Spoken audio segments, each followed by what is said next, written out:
안녕하세요. 오늘은 우리 인생에서 가장 중요하지만 가장 어려운 주제 중 하나인 인연 정리에 대해 이야기해 보겠습니다. 많은 분들이 새로운 인연을 만나는 것에만 집중하지만 사실 우리 삶에서 더 중요한 것은 때로는 인연을 끊는 지혜일지도 모릅니다. 얼마 전 상담소에서 만난 60대 부부의 이야기를 들어보겠습니다. 결혼 35년 차인 이 부부는 서로를 사랑했지만 끝없는 다툼과 상처로 인해 더 이상 함께할 수 없다는 결론에 도달했습니다. 남편은 말했습니다. 우리는 서로를 너무 많이 아프게 했어요.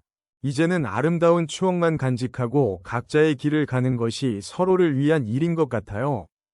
이 부부의 결정은 많은 것을 시사합니다. 인연을 맺는 것만큼이나 끊는 것도 하나의 기술이며 때로는 더 큰 용기가 필요한 선택입니다. 여러분도 주변에 나를 지치게 만드는 관계, 나를 소모시키는 관계가 있지 않으신가요? 그런 관계를 계속 붙들고 있다면 더 좋은 인연을 놓치고 있을지도 모릅니다. 지금 이 영상이 도움이 되신다면 구독 버튼과 좋아요, 알림 설정을 해주세요. 더 많은 분들과 이런 중요한 이야기를 나누고 싶습니다. 나를 상처 주는 관계는 결국 후회와 고통만을 남깁니다. 억지로 붙들고 있으면 나 자신도 지치고 상대방도 불편해합니다. 하지만 많은 사람들이 정이 있어서 오랜 인연이라서 혹시 모르니까라는 이유로 독성 관계를 지속합니다. 이는 마치 상한 음식을 아까워서 계속 먹는 것과 같습니다. 몸에 해로운 줄 알면서도 버리지 못하는 것이죠. 건강한 관계는 나를 성장시키고 힘을 주며 기쁨을 느끼게 합니다. 반대로 독성 관계는 나를 위축시키고 에너지를 빼앗으며 우울하게 만듭니다. 이런 관계를 정리하는 것은 이기적인 행동이 아닙니다. 오히려 나 자신을 지키고 정말 소중한 사람들에게 더 많은 사랑과 관심을 줄 수 있는 현명한 선택입니다. 인생은 한정되어 있습니다. 시간도, 에너지도, 감정도 모두 유한합니다. 이런 소중한 자원을 어디에 투자할지 선택하는 것이 바로 삶의 지혜입니다. 그렇다면 어떻게 지혜롭게 인연을 정리할 수 있을까요? 무작정 관계를 잘라내는 것은 현명하지 않습니다. 진정으로 지혜로운 사람은 상대방을 존중하면서도 자신의 삶을 지키는 방법을 찾습니다. 먼저 관계를 정리해야 하는 상황을 명확히 파악해야 합니다. 만날 때마다 기분이 나빠지는 관계, 나의 선의를 악용하는 관계, 일방적으로 에너지를 빼앗아가는 관계, 나를 무시하거나 함부로 대하는 관계 등이 여기에 해당합니다. 이런 관계들은 단순히 성격 차이나 일시적인 갈등이 아닙니다. 구조적으로 불건전한 관계 패턴을 가지고 있어서 시간이 지나도 개선되기 어렵습니다. 지혜로운 인연 정리는 단계적으로 진행됩니다. 갑작스럽게 모든 연결을 끊어버리면 상대방도 상처받고 나 자신도 죄책감에 시달릴 수 있습니다. 또한 주변 사람들에게도 부정적인 영향을 미칠 수 있습니다. 따라서 점진적이고 자연스러운 방법을 택해야 합니다. 관계 정리는 상대방을 미워해서 하는 것이 아닙니다. 오히려 상대방의 본질을 있는 그대로 받아들이고 우리가 서로에게 좋지 않은 영향을 미치고 있음을 인정하는 성숙한 선택입니다. 때로는 거리를 두는 것이 서로를 위한 최선의 배려일 수 있습니다. 관계를 정리한다고 해서 상대방을 원수로 만들 필요는 없습니다. 다만 적절한 거리를 유지하면서 서로의 삶에 부정적인 영향을 미치지 않도록 하는 것이 목표입니다. 이는 마치 두 개의 자석이 같은 극끼리 만날 때 자연스럽게 밀어내는 것과 같습니다. 억지로 붙이려 하면 둘 다 불편하지만 적당한 거리를 유지하면 평화로울 수 있습니다. 진정한 지혜는 모든 사람과 좋은 관계를 유지하려 하는 것이 아니라 나에게 정말 소중한 사람들과 깊고 의미 있는 관계를 만들어가는 것입니다. 구체적인 사례를 통해 소모적인 관계의 전형을 살펴보겠습니다. 30대 직장인 김민수 씨의 이야기입니다. 민수 씨는 원래 성격이 원만하고 배려심이 많은 사람입니다. 직장에서도 동료들을 잘 도와주고 어려운 일이 있으면 먼저 나서는 타입이었습니다. 그런데 이런 그의 선량함을 악용하는 동료가 있었습니다. 박 과장이라는 이 동료는 민수 씨의 친절함을 당연하게 여기며 점점 더 많은 것을 요구하기 시작했습니다. 처음에는 간단한 업무 도움을 요청하더니 나중에는 자신의 일까지 민수 씨에게 떠넘기기 시작했습니다. 민수 씨가 거절하면 네가 도와주지 않으면 누가 도와주냐며 죄책감을 느끼게 만들었습니다. 또한 민수 씨가 실수를 하면 과도하게 비난하면서도 자신이 실수했을 때는 민수 씨에게 뒤처리를 맡겼습니다. 민수 씨는 점점 지쳐갔습니다. 박 과장과 관련된 일은 모두 스트레스였고 집에 가서도 그 일이 머릿속에서 떠나지 않았습니다. 가족들은 민수 씨가 예전보다 예민해지고 짜증을 많이 낸다고 걱정했습니다. 이는 전형적인 소모적 관계의 패턴입니다. 한 사람은 계속 주고 다른 한 사람은 계속 받기만 합니다. 그리고 받는 사람은 그것을 당연하게 여기며 더 많은 것을 요구합니다. 이런 관계에서는 경계가 모호해집니다. 상대방은 점점 더 많은 영역에 개입하려 하고 나의 거절을 받아들이지 않습니다. 결국 나는 상대방의 감정과 문제에 과도하게 책임감을 느끼게 되고 나 자신의 필요와 감정은 뒷전이 됩니다. 이런 관계가 지속되면 자존감이 떨어지고 다른 건강한 관계까지 영향을 받게 됩니다. 민수 씨처럼 착한 사람일수록 이런 관계에 빠지기 쉽습니다. 상대방을 실망시키기 싫어하고 갈등을 피하고 싶어 하기 때문입니다. 하지만 이런 관계는 결국 둘 다를 불행하게 만듭니다. 이제 구체적인 인연 정리의 3단계를 알아보겠습니다. 첫 번째 단계는 거리를 두는 것입니다. 갑자기 연락을 끊거나 피하기보다는 점차적으로 대화의 빈도를 줄이고 만남의 횟수를 줄여나갑니다. 상대방이 연락을 해도 즉시 답장하지 않고 시간을 두고 간단하게 응답합니다. 만남을 요청하면 요즘 바빠서라는 식으로 자연스럽게 거절합니다. 이때 중요한 것은 거짓말을 하지 않는 것입니다. 실제로 다른 중요한 일들에 시간을 투자하면서 자연스럽게 거리를 만들어가는 것이 좋습니다.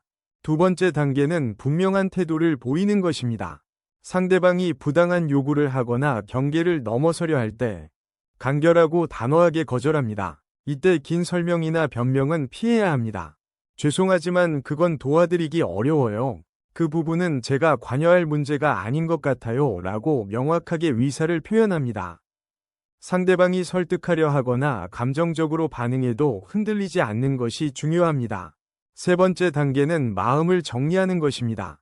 이것이 가장 중요하면서도 어려운 단계입니다. 상대방에 대한 기대와 미련을 완전히 내려놓아야 합니다. 혹시 저 사람이 변하지 않을까? 내가 더 노력하면 관계가 좋아지지 않을까 하는 생각을 버려야 합니다. 대신 이 관계는 여기까지가 적절하다. 우리는 서로에게 좋지 않은 영향을 미치고 있다고 스스로에게 말해줍니다. 이 세 단계를 통해 자연스럽게 관계가 정리됩니다. 상대방도 점차 거절의 메시지를 이해하게 되고 다른 곳으로 관심을 돌리게 됩니다. 중요한 것은 이 과정에서 감정적으로 폭발하거나 상대방을 비난하지 않는 것입니다. 그런 행동은 오히려 관계를 더욱 복잡하게 만들고 나 자신에게도 부정적인 에너지를 남깁니다. 많은 사람들이 관계를 정리하지 못하는 주된 이유는 미련과 기대 때문입니다. 혹시 저 사람이 변하지 않을까 하는 희망을 품고 계속 기다립니다. 하지만 현실적으로 말하면 성인이 된 사람의 기본적인 성격이나 행동 패턴은 쉽게 바뀌지 않습니다. 특히 다른 사람을 존중하지 않는 태도, 이기적인 성향, 감정 조절 능력 부족 등은 개선되기 매우 어려운 부분들입니다.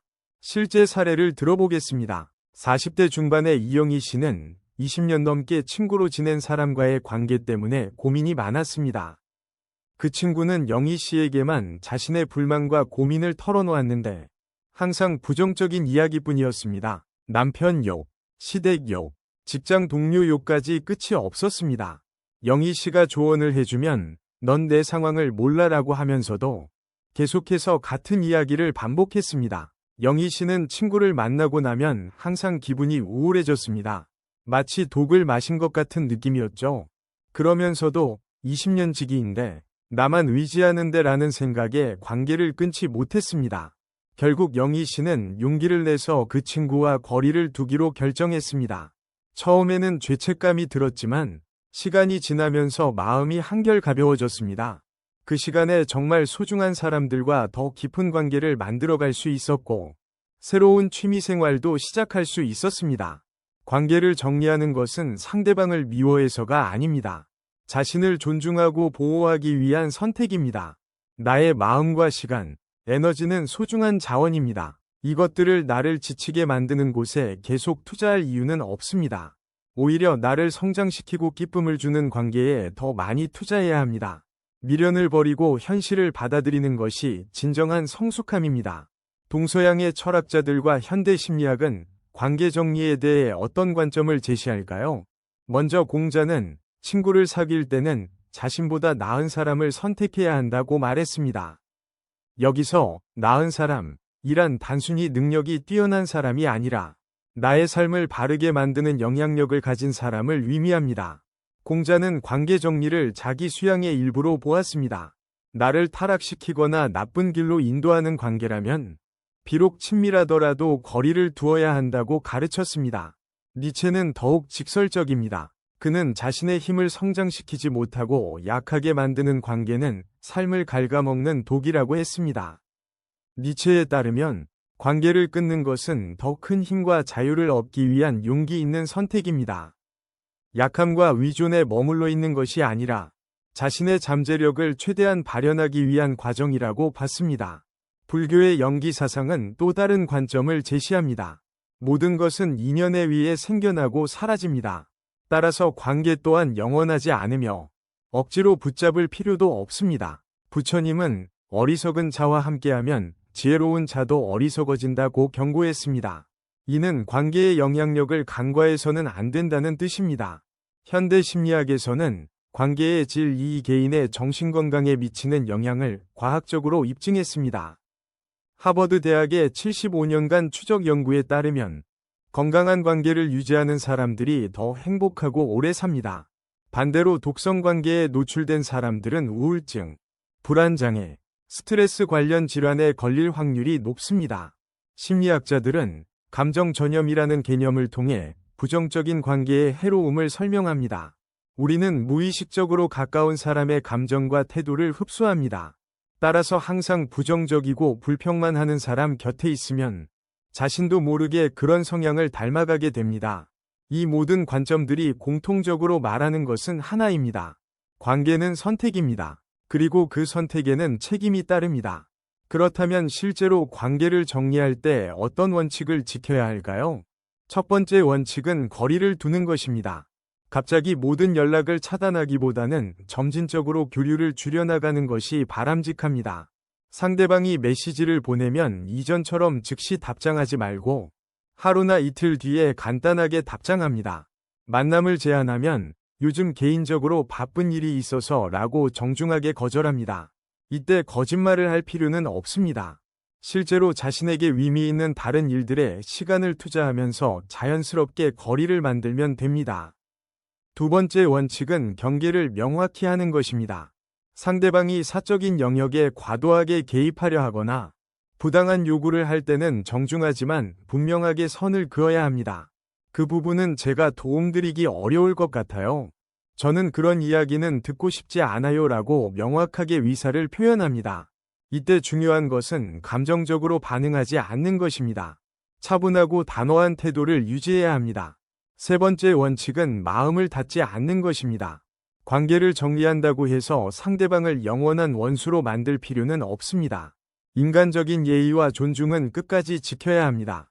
상대방을 비난하거나 험담하지 않으며 다른 사람들 앞에서도 품위를 유지합니다. 이는 상대방을 위한 배려인 동시에 나 자신의 품격을 지키는 일이기도 합니다. 관계의 끝은 갈등의 순간이 아니라 성장의 순간이 되어야 합니다. 감정적으로 폭발하여 모든 것을 쏟아내고 싶은 유혹을 느낄 수 있지만 이는 현명하지 않습니다. 그런 방식으로 관계를 끝내면 상대방은 적이 되고 나 자신도 후회하게 됩니다. 오히려 조용하고 평화롭게 마치 계절이 바뀌듯 서서히 변화시키는 것이 좋습니다. 칼로 물을 자르려 해봐야 다시 흘러가듯이 관계도 자연스러운 흐름에 맡기는 지혜가 필요합니다. 마지막으로 관계 정리의 본질에 대해 이야기해 보겠습니다. 고대 그리스 철학자 에픽테토스는 우리는 타인을 바꿀 수 없지만 그들과의 거리는 온전히 우리의 선택이다라고 했습니다. 현대 심리학 연구도 이를 뒷받침합니다. 타인의 행동을 통제하려는 시도는 대부분 실패하고 스트레스만 증가시킵니다. 하지만 나의 반응과 선택은 온전히 내가 결정할 수 있습니다. 부처님의 가르침처럼 어리석은 자와 함께하면 지혜마저 잃게 됩니다. 따라서 누구와 함께하고 누구와 거리를 두어야 할지 분별하는 것은 삶의 중요한 지혜입니다. 이는 차별이나 배제가 아니라 서로의 차이를 인정하고 적절한 거리를 찾는 성숙한 과정입니다. 관계를 정리하는 것은 삶의 질을 되찾는 과정입니다. 마치 무거운 짐을 벗어던지고 홀가분하게 길을 나서는 것과 같습니다. 그 자리에 더 건강하고 의미 있는 관계들이 들어올 수 있는 공간이 생깁니다. 관계를 정리할 때 가장 중요한 것은 끝까지 존중을 지키는 것입니다. 미움이나 증오로 관계를 끝내는 것이 아니라 서로를 위한 배려로 거리를 두는 것입니다. 이것이 자신을 지켜내는 가장 따뜻한 방식입니다. 자신의 마음을 살피고 말을 아끼고 존중을 남기며 관계를 정리하십시오. 그리고 관계를 정리한 후에는 후회하지 마십시오. 그 대신 새로운 삶과 새로운 기회들을 만날 준비를 하십시오. 더 건강하고 행복한 관계들이 여러분을 기다리고 있을 것입니다.